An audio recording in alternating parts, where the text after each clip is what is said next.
Thank you for standing by. My name is Brianna, and I will be your conference operator today. At this time, I'd like to welcome everyone to the Welltower Third Quarter 2024 Earnings Conference Call. Please note that this call is being recorded. At this time, all participants are in a listen-only mode. After the speaker's remarks, there will be a question-and-answer session. If you would like to ask a question, please press star followed by the number 1 on your telephone keypad. To withdraw your question, press star 1 a second time. I will now turn the conference over to Matt McQueen, General Counsel. Please go ahead, sir. Thank you and good morning. As a reminder, certain statements made during this call may be deemed forward-looking statements in the meaning of the Private Securities Litigation Reform Act. Although Welltower believes any forward-looking statements are based on reasonable assumptions, the company can give no assurances that its projected results will be attained. Factors that could cause actual results to differ materially from those in the forward-looking statements are detailed in the company's filings with the SEC. And with that, I'll hand the call over to Shankh for his remarks. Thank you, Matt. And good morning, everyone. I'll review third quarter business trends and our capital allocation priorities. John will provide an update on operational performance for our senior housing and medical office portfolios. Nikhil will give you an update on the investment landscape, and Tim will walk you through our triple net businesses, balance sheet highlights, and guidance updates. I'm once again pleased to report another very strong quarter across the board at Welltower, from operations to capital deployment, a further strengthening of our balance sheet, continued progress on our operating platform rollout. The result was a 21% increase in FFO per share and our fourth guidance raise for the year, this time by 13 cents per share, reflecting the extraordinary strength of our platform. This quarter also marks the first time in our company's history in which our quarterly revenue exceeded $2 billion. In terms of the senior housing operating portfolio, results continue to surpass our already high expectations. Year-over-year, same-store NOI growth came in at 23%, eighth consecutive quarter in which the growth exceeded 20%. And despite macroeconomic uncertainty and heightened geopolitical tensions, top-line growth on a same-store basis remained resilient at 9%, driven by another quarter of outsized occupancy growth of 310 basis points, coupled with strong rate growth. Particularly noteworthy is the 160 basis points of sequential spot-to-spot occupancy growth that we experienced, a reflection of both strong tailwinds of our business and especially our operating platform initiative, which will continue to bear fruit in the coming quarters and years. Not only were we pleased with the sequential growth, but the occupancy run rate exiting the quarter solidly exceeded the prior year, and early fourth quarter results have been positive as well. Additionally, I would be remiss not to mention that the spread between RevPOR or unit revenue and ExPOR or unit expense remains at historically wide level. This trend resulted in another 300 basis points of year-over-year margin expansion of our SHOP portfolio. As we have discussed in the past, we remain focused on the delta between RevPOR and ExPOR, not the absolute levels. Overall, we are delighted with our results and believe that we are carrying significant momentum into 2025 as tailwinds, which we have lifted our business over the past couple of years, continue to strengthen. As I have described in our recent calls, the backdrop of our senior housing business is only getting better as growth of 80-plus population picks up from here. Starting next year, 5,000 Americans will turn 80 every day. And remember that we are only at the front end of this trend, with the crest of the silver tsunami not being seen until well into the future. And what is also irrefutable is the favorable supply outlook. Construction starts continue to drop, and in the third quarter reached the second lowest level on record after the second quarter of 2009. Banks continue to wind down their senior housing loan exposure and remain reluctant to put new capital to work. And given the extended timeline to build a new senior living community in our market, which we detail on slide 19 of our business update, we may not face the impact of new supply in our markets for years. Frankly, in today's construction cost and financing cost environment, it makes no economic sense to build. We have had a couple of years of solid growth, but we believe that we are still in the very early stages of an extended period of extraordinary growth for the senior housing sector. And without stealing John's thunder, this end market demand growth will be amplified by the rollout of our operating platform. I'm delighted to report that during the quarter, we went live with a tech platform at our first set of properties, along with preparing to broaden and accelerate the rollout in the near term. Beyond the technology rollout, we expect our broader operating platform initiatives, including our hands-on asset management, to have a compounding effect on our portfolio's outperformance. Shifting to capital deployment, the only change we have observed since our last call is that the opportunity set has expanded further.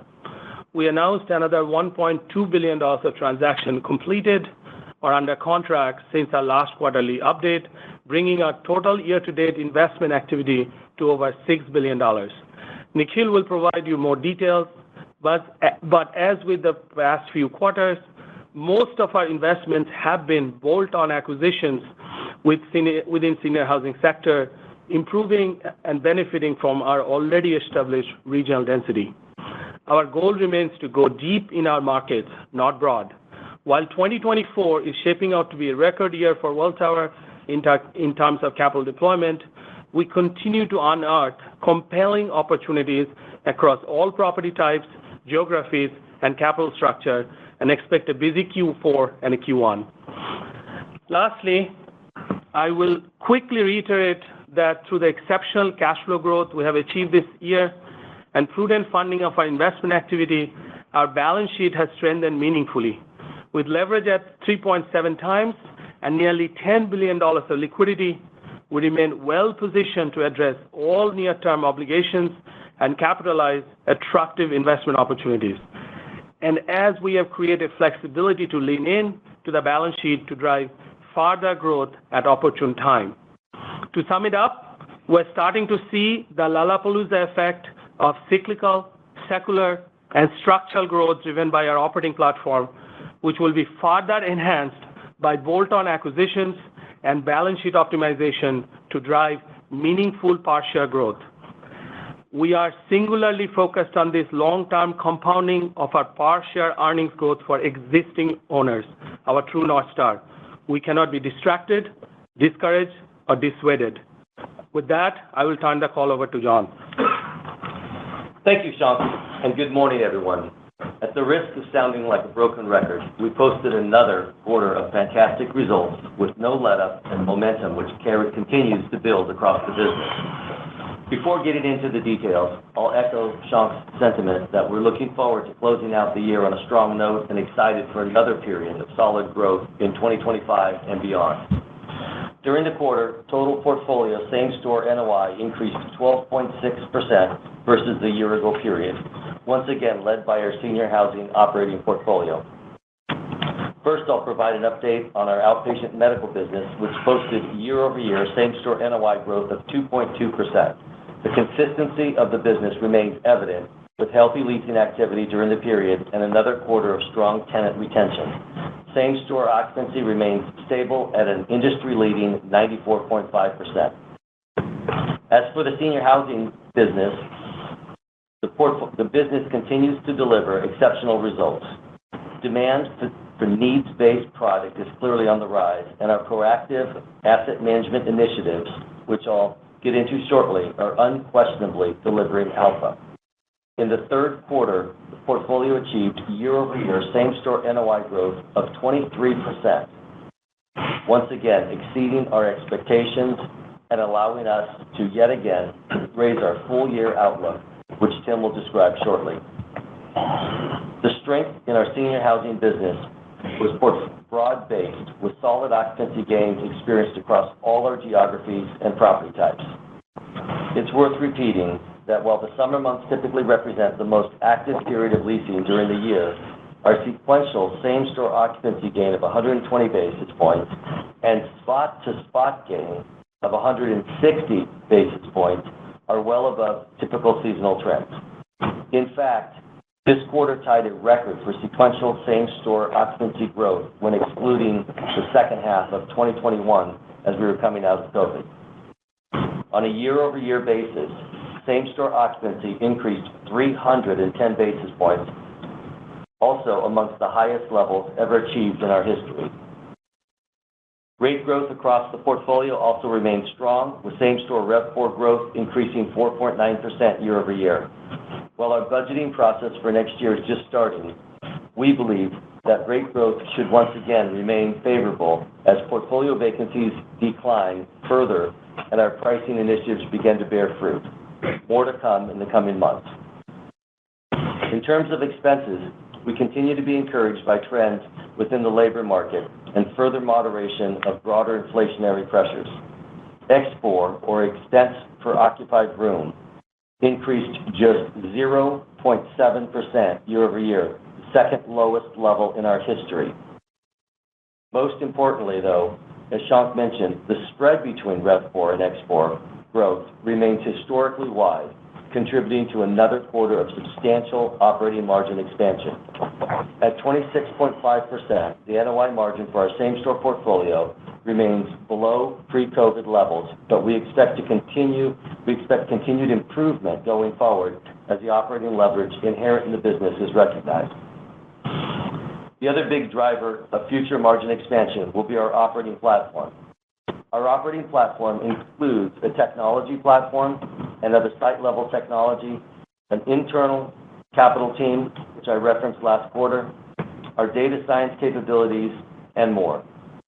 I continue to recruit top talent and build out various capabilities that we leverage with our operators and our asset management team across our portfolio to deliver alpha. During our last call, I mentioned that we would soon be going live with our first technology platform in Q3, launching an end-to-end tech platform with our first operator. I'm pleased to report that through the dedicated efforts of the Welltower team and our operator, it has been very successful for all stakeholders. The customer experience is a modern digital experience, substantially simplifying and shortening the move-in process for the family and the residents by eliminating paperwork. The employee experience has improved dramatically as we have simplified and/or automated the processes, as well as providing employees with important real-time data, ensuring top care for our customers. As a result of the technology platform, the executive directors are saving 5 hours per move-in and enabling them more time for leadership and to focus on our customers. Additionally, potential errors are being avoided due to the singular database for the various modules, meaning that data is only input once, so there are no inconsistencies in the spelling of a customer's name or other critical care information. And finally, we deliver the technology platform at a lower cost than the combined disparate systems being replaced.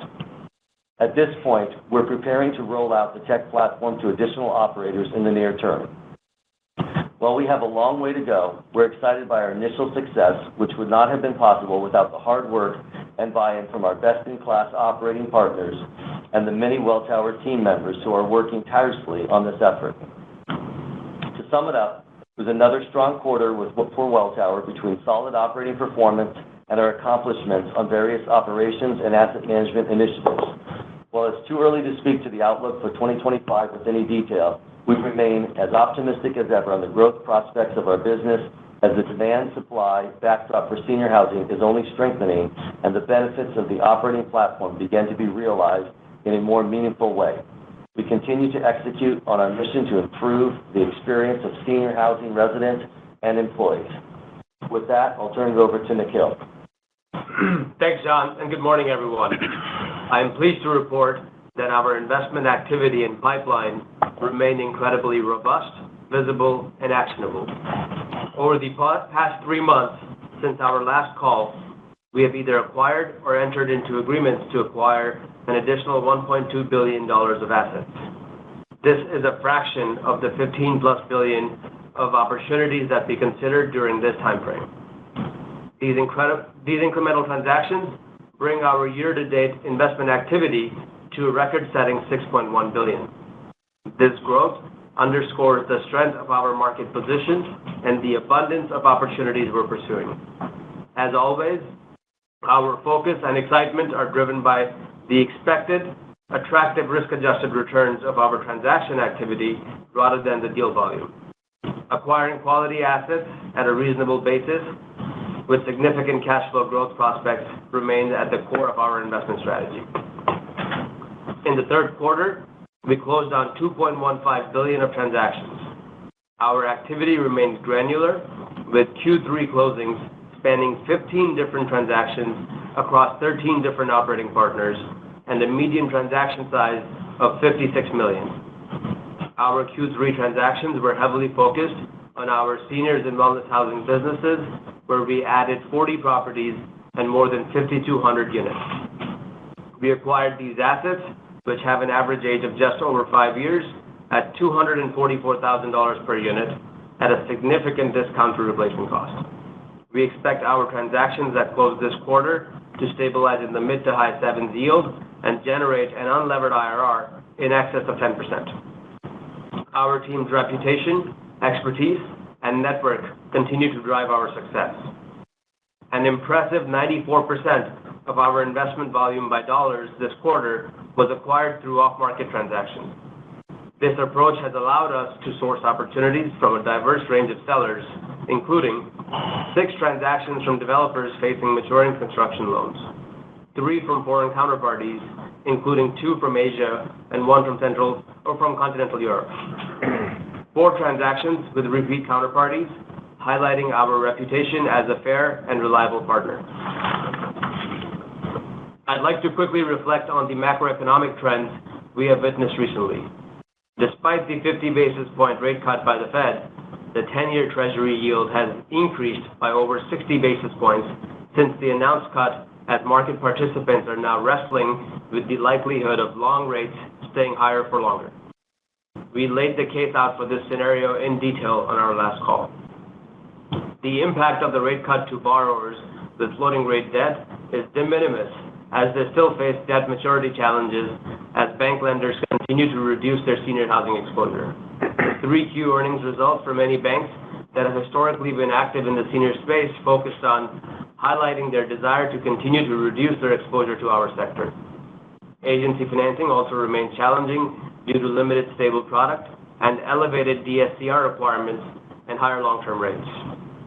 It's not surprising that with this backdrop, Fannie Mae and Freddie Mac's origination volumes are down 91% and 71% respectively versus their pre-pandemic peaks. This constrained lending environment continues to create attractive investment opportunities for us. On the back of this environment, we are engaged in direct bilateral conversations with 8 of our highly respected private peers to evaluate significant portions of their portfolios for potential acquisitions. We are also seeing an increase in interest from sellers requesting to take Welltower OP units in transaction consideration in lieu of cash. This allows those exiting their asset-level positions to have a mechanism for continuing to participate in the strong tailwinds of our industry, but in a manner not constrained by an unforgiving capital structure and with our best-in-business operating partners backed by Welltower's operating platform. This proactive and collaborative approach underscores our commitment to continuing to unlock interesting opportunities while conducting business in a first-class and mutually beneficial manner. In conclusion, in this volatile capital markets environment, we remain focused on leveraging our expertise and data science platform with our operating partners and peer relationships to capitalize on attractive opportunities to create long-term value for our shareholders. Thank you for your continued support and confidence in our team. I'll now hand the call over to Tim to walk through our financial results. Thank you, Nikhil. My comments today will focus on our third quarter results, performance of our triple net investment segments, our capital activity, a balance sheet and liquidity update, and finally, an update to our full year 2024 outlook. Welltower reported third quarter net income attributable to common stockholders of 73 cents per diluted share, and normalized funds from operations of $1.11 per diluted share, representing 20.7% year-over-year growth. We also reported year-over-year total portfolio same-store NOI growth of 12.6%. Now turning to the performance of our triple net properties in the quarter. As a reminder, our triple net lease portfolio coverage stats are reported a quarter in arrears, so these statistics reflect the trailing 12 months ending 6/30/2024. In our senior housing triple net portfolio, same-store NOI increased 5.8% year-over-year, and trailing 12-month EBITDA coverage was 1.09 times, marking a new post-COVID high in coverage. Coverage in this portfolio continues to improve above pre-pandemic levels, and greater than expected growth in this portfolio is being driven mainly by improving underlying fundamentals and leases currently on a cash basis.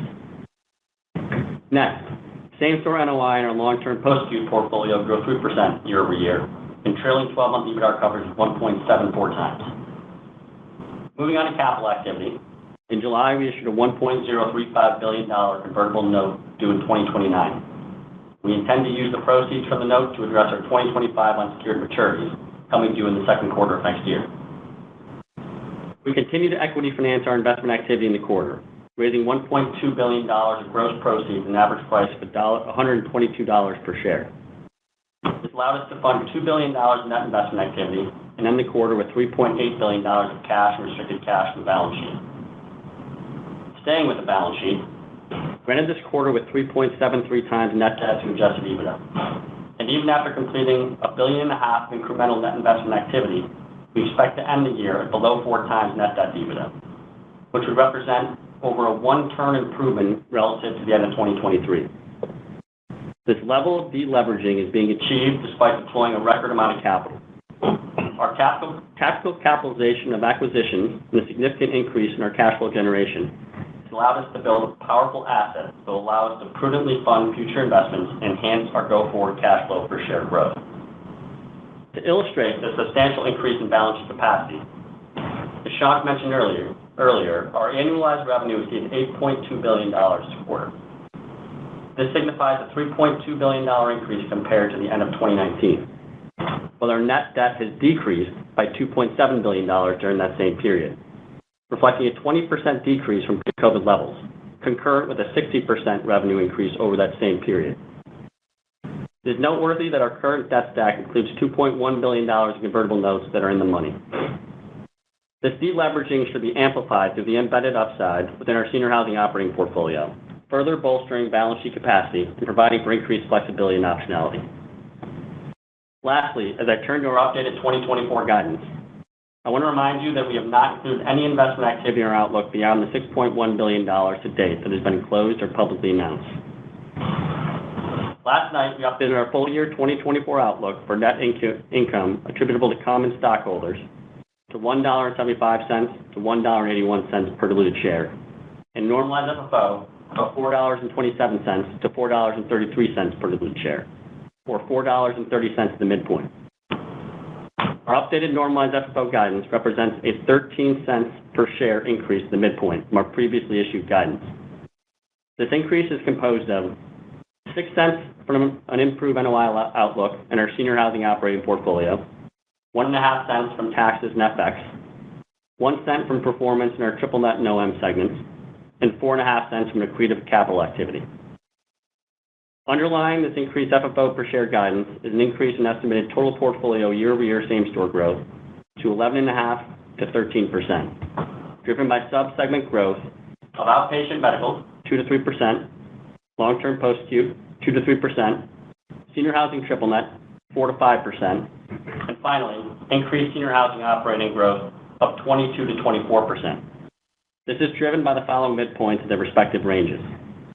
Revenue growth of 9.2%, made up of RevPOR growth of 5.25%, and year-over-year occupancy growth of 300 basis points, and expense growth of 5%. And with that, we'll hand the call back over to Shankh. Thank you, Tim. As many of you, my fellow shareholders, know, that my team and I are true believers that compounding is the only way to create substantial long-term value. Compounding not just in the context of middle school math, but in everything in life. We define compounding as dogged, incremental, and continuous progress over a very long period of time. And for this team, it has been close to a decade since we took our predecessor company down to its studs by turning over roughly 60% of the portfolio, changing out 95% of our human capital in middle management and up, evolving our operating partners while creating greater alignment through win-win structures, and so on. More importantly, we changed this company's culture as we built what you know as Welltower today, brick by brick. We founded a culture of owners, not managers with agency problems, a culture of shared value with our operating partners to deliver real value for our customers and site-level employees, shoulder to shoulder, no matter what. A culture of resilience, having endured 4 different crises over the past decade. Crises included oversupply, a crippling pandemic, labor shortage, and the worst inflation in 40 years. A culture of extreme excellence to build and create true residual alpha for our owners, not defined by Wall Street's view of real estate industry, which has a checkered history of creating value. We're focused on creating alpha, not levered beta for existing owners. Over the past decade, we have built a unique data science platform, the first of its kind in real estate industry, powered initially by machine learning, then deep learning, and finally by AI, well before many of these terms got into the folklore. And finally, with chutzpah and perhaps naivete, we launched an operating platform initiative by attracting John and hundreds of our new colleagues who followed him from adjacent industries of higher standards during a pandemic, no less, when we didn't even know if the business would survive. I sat down this past weekend to reflect on our Q3 results, and for the first time since I arrived at Welltower, I felt a sense of satisfaction in that the compounding of our efforts over the course of many years is beginning to pay off. Not because of the strong results we posted in the quarter, but because of a feeling that our audacious dream of transforming this industry is finally coming together, and what that may portend for next few years. Having said that, this feeling lasted for about 5 minutes as my usual healthy paranoia set in. We have a long journey ahead, and frankly, that our pursuit of dogged, incremental, and continuous progress will never be over. Mediocrity and complacency have no place in our culture. Like Navy SEALs, we believe the only easy day was yesterday. Well, occasionally, in moments like this, looking at the scoreboard may not be so bad. We're in this game because of our love for the game. And with that, we'll be back to the game. Operator, please open the call up for questions. Thank you. If you have dialed in and would like to ask a question, please press star followed by the number 1 on your telephone keypad to raise your hand and join the queue. To withdraw your question, please press star 1 a second time. If you have dialed in and are listening via loudspeaker on your device, please pick up your handset and ensure that your phone is not on mute when asking your question. We ask that you please limit yourselves to 1 question and re-queue with any additional or follow-up questions.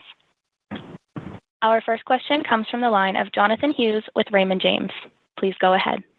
Hi there. Thank you for the time and great to see the strong results. Hoping you could talk more about the historically wide gap between unit revenue and unit expense and margins, and specifically trying to understand the incremental margin at today's 86% occupancy and where that incremental margin goes once occupancy surpasses 90% or even higher, since variable costs at that point are minimal. Thank you. Thanks, Jonathan. So you're right in highlighting that the way that kind of RevPOR math is expressed through our financials is in that flow-through margin. So last quarter, we noted that flow-through margins had gone above 60% for the first time since the kind of post-COVID recovery. Again, this quarter, we were in the low 60s from a flow-through.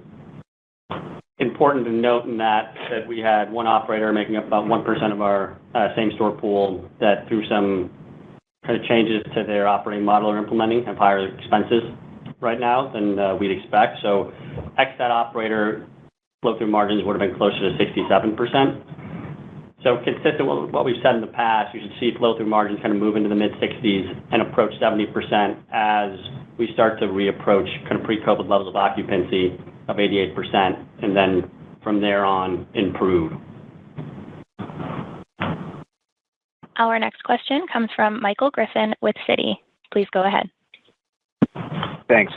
Nick Joseph here with Michael. Shankh, you had made the comment that it makes no economic sense to build, and I know it's hard to generalize, and obviously it's regional, but I'm just trying to get a sense of kind of how far off we are before it does make economic sense, either from a rent growth perspective or costs coming down, just trying to quantify that a bit. Thank you. Nick, really good question. It's hard to say, in a general matter, because cost is a function of local situations, labor, etc. We haven't seen construction costs come down. You have seen some material costs have come down, which has been surpassed, obviously taken up more by insurance and labor costs. So if you just want to sort of have a general rule of thumb, remember, rent growth will not get you there. Rent growth relative to labor cost, operating labor cost growth will get you there, right? So you need, in markets, 25-30% increase of RevPOR minus export, where construction will start to make sense. I always believe people will do what make economic sense, and we have tried to make it work in the best location where pricing is not a question, even we're struggling with that. That's the best locations, such as Palm Beach and Cupertino's of the world. Imagine your question is an average of the industry where this makes no economic sense whatsoever. Our next question comes from Ronald Camden with Morgan Stanley. Please go ahead. Hey, just a quick one from me. So I've been sort of reflecting over this top line growth of 8%, where you got over 300 basis points occupancy gain, 5% sort of pricing growth, which is basically the fastest out of any REITs that we cover. And I think we're all trying to figure out what that number is going to look like in 2025. So I guess my question would be, as you sort of reflect on that number, maybe a little bit more color of what drives that. Is there anything sort of one-timey? And not putting words in your mouth, but is there a reason that we should expect that to decelerate as we flip the calendar? Thanks. Ron, very good question. We're not going to sit here and try to speculate what 2025 will look like. I'm going to point out a couple of things. John made a specific comment in his prepared remarks about how he's feeling about pricing. We'll see what the market gives us. I will tell you that we would have market share increase. But at the end of the day, everybody's subject to market.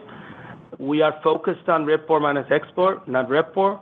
Having said that, you can focus on what John said in his prepared remarks. I will remind you from an occupancy standpoint. Remember, revenue is a function of pricing and occupancy. I'm going to refocus you what I said on the last call, and I said occupancy can, not necessarily saying it will, but can get growth, can get better next year, and hopefully after this record sequential occupancy change in third quarter of this year, that gives you, probably gives more credence to the comment I made. I'm willing to say about that much. Hopefully that's helpful, but just understand it's too early to say. We'll see what market gives us. Our next question comes from Nick Yulico with Scotiabank. Please go ahead. Thanks. Yeah, just following up on the topic of occupancy, maybe Shankh or John, can you just talk a little bit about what you saw in the quarter in terms of, traffic trends, maybe, year over year sequentially, and also how, if you feel like you're getting an even bigger benefit right now from lower turnover in the portfolio? Yeah, I'll jump in. Traffic is up. Additionally, what we saw is higher closing ratios. In other words, our execution is improving, which is important as a function of the operating platform there. As it relates to turnover, that's been consistent, no issues there. But the bigger issue is we're executing and taking market share. Our next question comes from Austin Wurschmidt with KeyBanc Capital Markets. Please go ahead. Great. Thanks, Shankh. You highlighted that you're carrying significant momentum into 25 and kind of the tailwinds in the business continue to strengthen. Assume speaking kind of the demographics, but at the same time, I think absorption's been stable in recent quarters across the sector. So just curious if you think we're at the cusp of absorption reaccelerating and that being kind of going back to your comment about occupancy growth potentially getting better next year. Yeah, Austin, I'm not going to comment on what may or may not happen in the macro. Absorption is a macro industry-wide phenomena. As John just mentioned, that we're focused on market share. You can see what our sequential occupancy growth is relative to the industry. Right? You will see that we're entirely focused on using our operating platform and our best-in-class operators' hard work to get market share. Right? If we can get improvement in absorption, that'll be a gravy. That's just not something we can control. That's not something we're focused on. Our next question comes from Vikram Malhotra with Mizuho. Please go ahead. Hey, this is George on for Vikram. So you have highlighted an expanded visible acquisition pipeline. Can you just provide more color on how much of the flow is non-U.S.?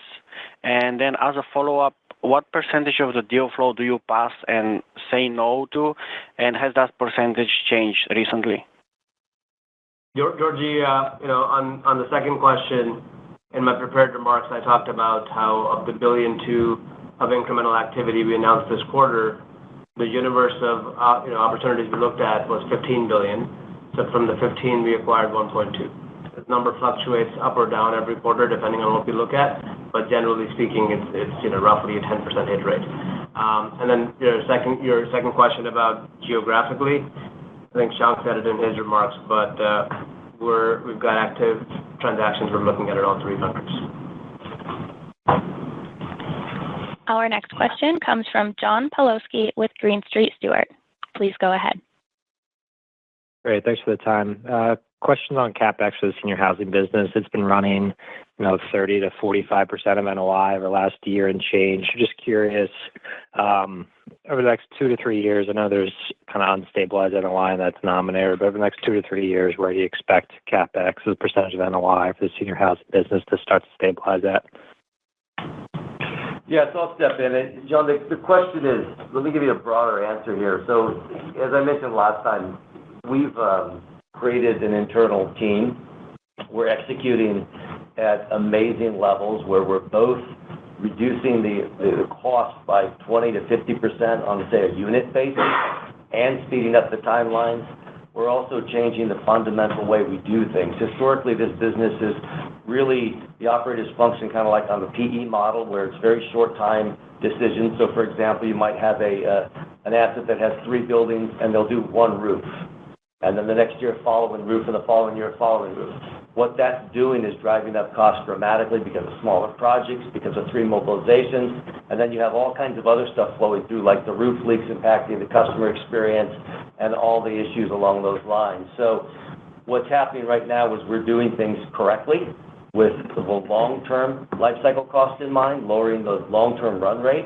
So that means we're pulling some things forward, and it won't change it will lower the long-term run rate, but right now there's some stuff that's elevated because in that example, we would be doing all 3 roofs, avoiding the future roof leaks, and getting the project behind us and moving forward. So there's a little noise that's going on right now, but it's all for the efforts to lower the long-term run rate, and the unit costs are dramatically lower. So it's just absolute execution, great execution by the team.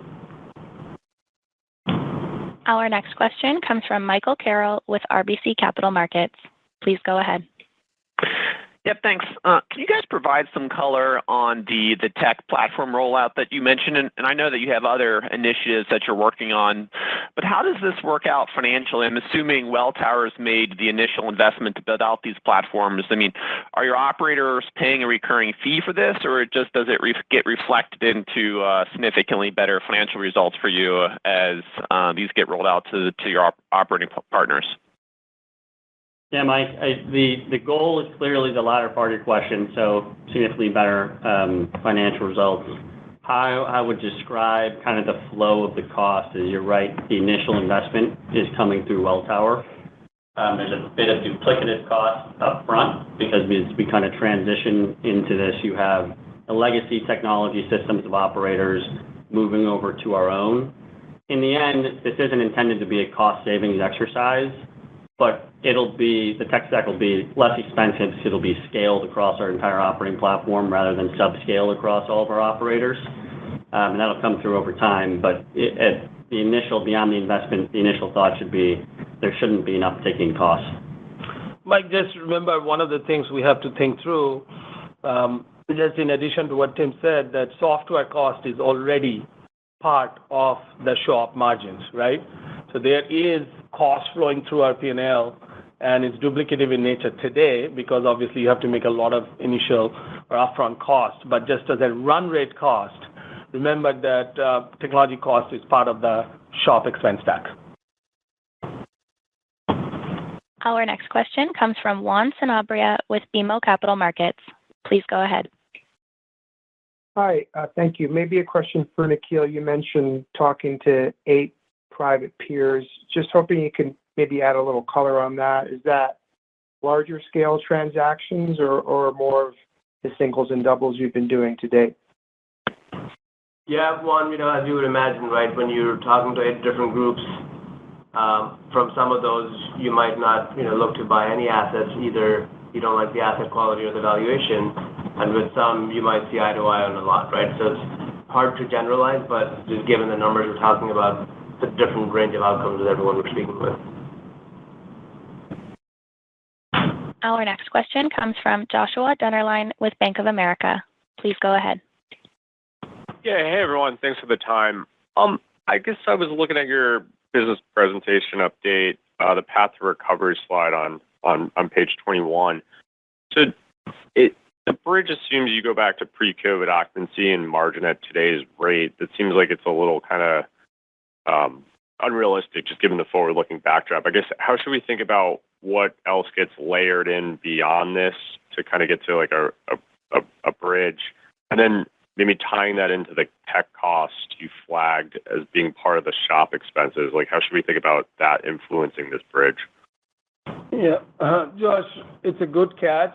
That if you just look at the page of what we're trying to give you a sense of what occupancy growth, how that impacts obviously our NOI, embedded NOI growth, going back to pre-COVID. I've said this before. If we only go back to pre-COVID, at least John and I are stepping down. We consider that a complete failure. So we expect that occupancy will go substantially higher than what the pre-COVID is. However, the most important point is what you made is at today's rate. Remember, what should be added if we are just trying to understand what's a normalized earnings for this company, what you should add, not just whatever you think is the frictional vacancy of our portfolio should be. That's obviously one add. You have to decide how long it takes that to get to that frictional vacancy.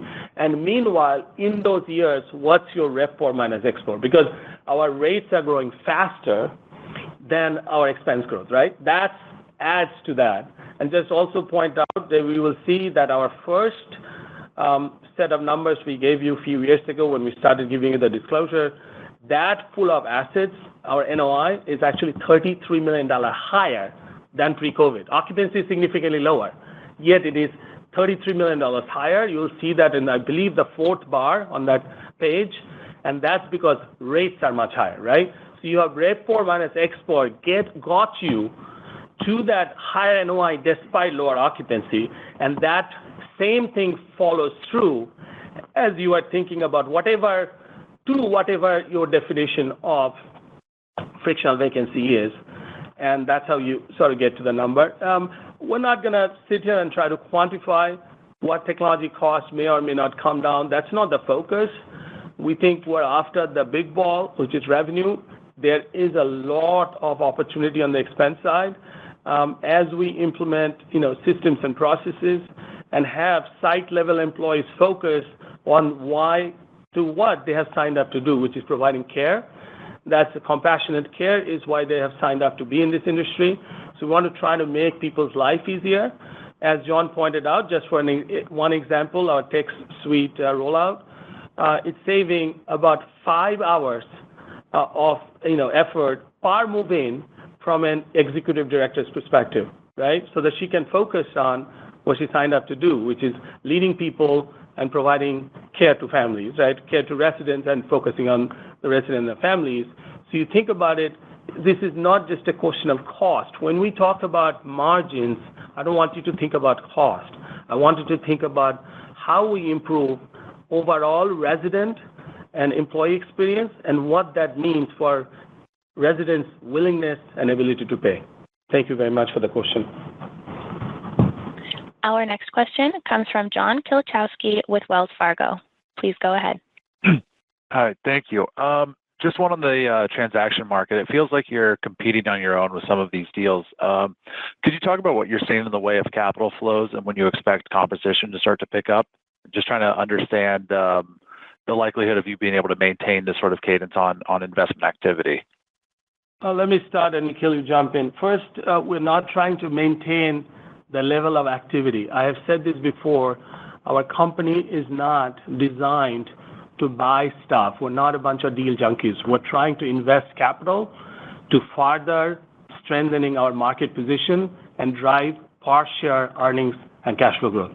So if the market opportunity is there, we'll do it. If the market opportunity is not there, we'll not do it. If we believe the market prices have gone to a level where somebody's willing to pay more for our assets than what we are willing to pay for, we'll sell. Like you have seen pre-COVID, we've sold $15 billion of assets.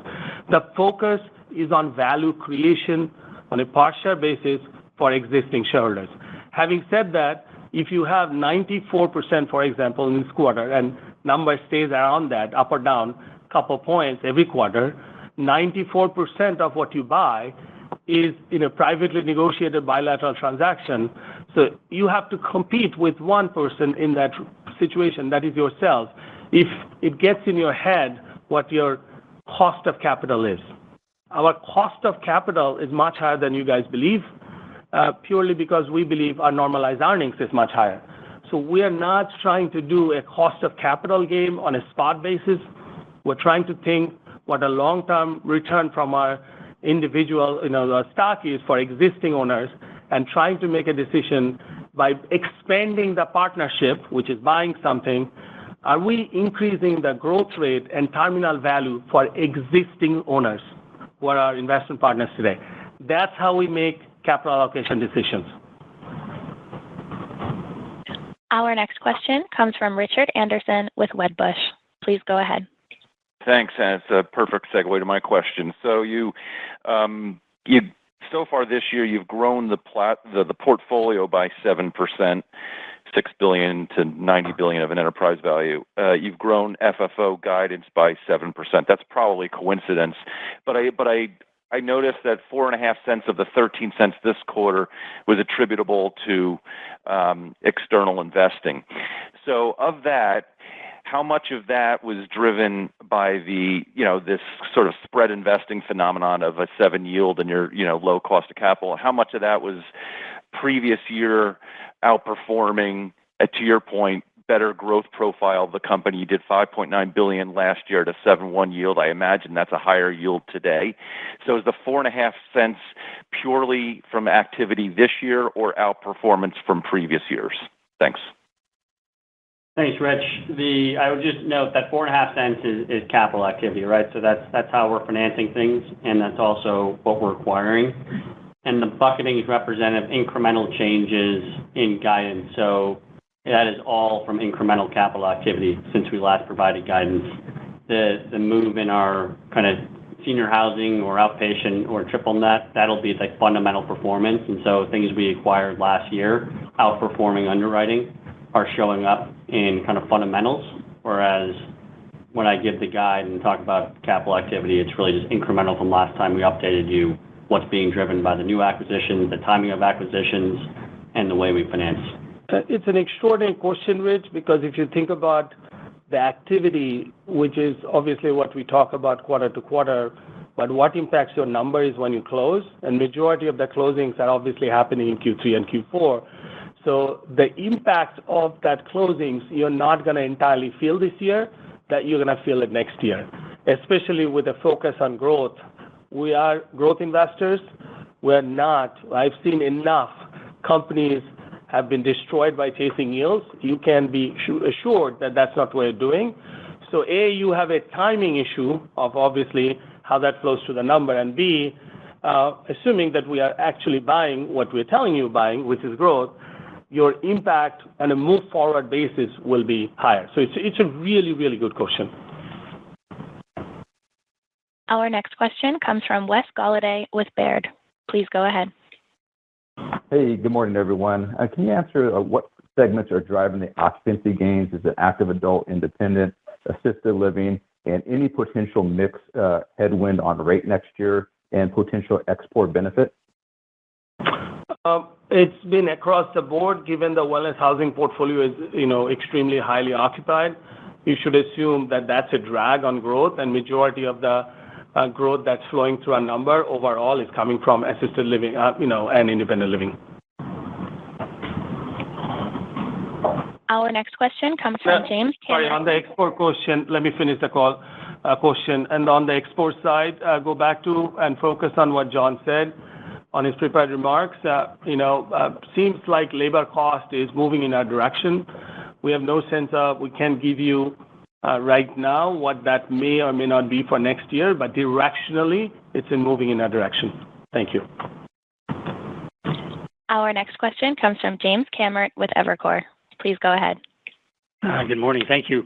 Looking at the SHOP portfolio, obviously the same-store portfolio exhibits a little bit higher occupancy and margin versus the total, implying obviously the non-same-store a little lower.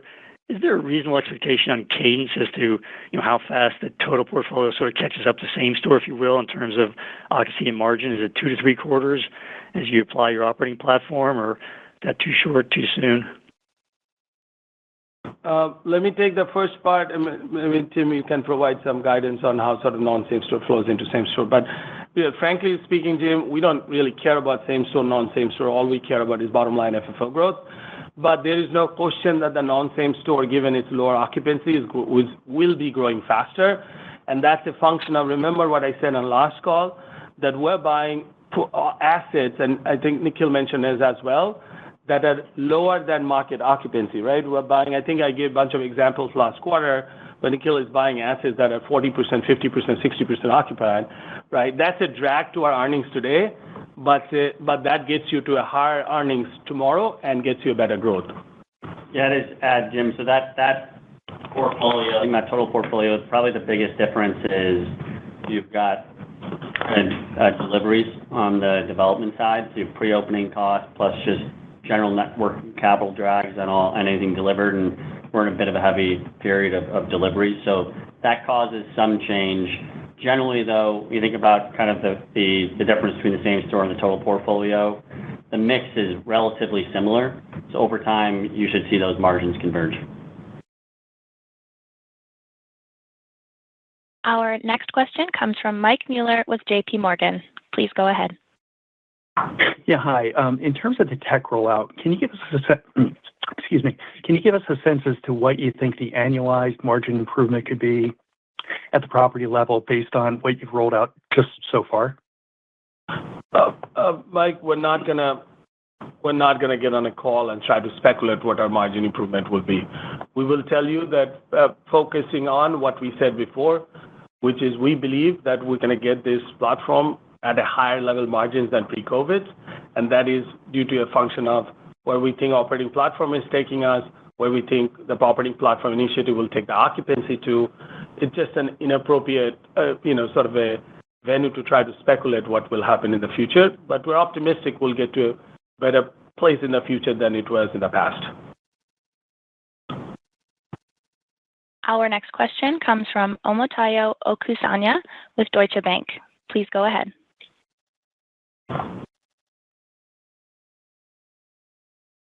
Yes, good morning, everyone. Great quarter, great outlook.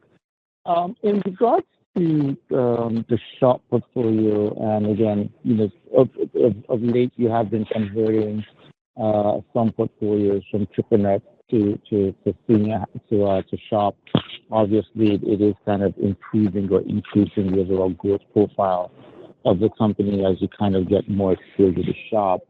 I guess ultimately, just kind of given what you were seeing in regards to demand supply fundamentals and how you expect senior housing to evolve over time, should we still be expecting that the SHOP portfolio could be an even bigger percentage of your NOI going forward? Or at a certain point, do you start thinking of, again, well, the downside when you do have supply or when fundamentals get softer, suggest that maybe the optimal exposure is some percentage of NOI to SHOP? Very good question. Tayo, I'll point out to you. Let me answer the easiest question you asked, which is, will SHOP continue to grow as a percent of the overall portfolio? The answer is a resounding yes. As you see that our SHOP portfolio is, obviously low occupied, majority of the margin flow through is just starting to come. If you just think through what that means, even if we don't buy another asset, you'll get to a much higher place than where you are today. So just think through that from a portfolio composition from where it exists today, and obviously you can see that's what we are buying mostly. The second question is an even a more important one as we think about long-term portfolio management. I would recommend that you go back and read the letter to future shareholders that I wrote a few years ago. It's on the investor section of our website, where we focused on this topic, on what our true belief that is volatility is not risk, right? You're talking about, okay, what happens in a year or two or whenever you might get a downside volatility of owning equity versus debt. That's what your question is. I'm okay with that. That's what we have a balance sheet for, to adjust for that risk. Just remember, volatility, in our opinion, is not risk. The probability of losing permanent capital, in our opinion, is risk. So you are asking a question that is near and dear to my heart. I wrote a lot about this topic. I think you will get a kick out of reading that, the end section of the letter, just focusing on this topic. Thank you. We have no further questions at this time. This will conclude today's conference call. Thank you all for your participation. You may now disconnect.